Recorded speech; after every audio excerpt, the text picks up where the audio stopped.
बीडच्या नायवंडी गावात ओबीसी बांधवांकडून जनजागृती होतीये। आज संध्याकाळी 4 वाजता ओबीसी मेळावा होतोय। गावात एकही माणूस राहणार नाही असं देखील ग्रामस्थ म्हणताय।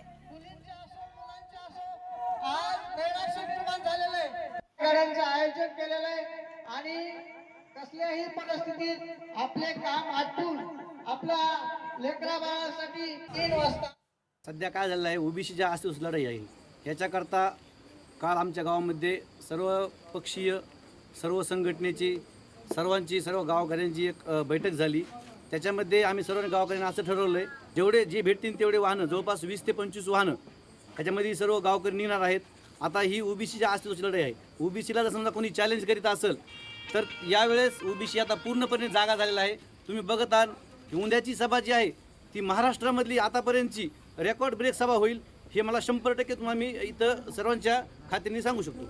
गावकऱ्यांनी सर्वांनी एकजुटीने आम्ही बैठक घेतली आणि आम्ही सर्व तयारी केली आहे की आमच्या गावातील जेवढे वाहन आहेत सर्वांनी बगर खर्च न घेता सर्व तरुण मंडळींनी वाहनाची तयारी केली आहे आणि आम्ही पण उपोषण केलेलं आहे हाके साहेबांना पाठिंबा म्हणून।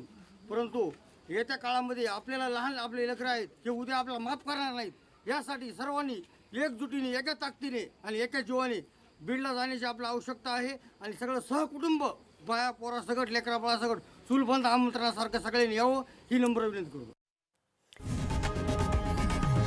लोकशाही मराठी ऐका, पहा, जागरूक रहा।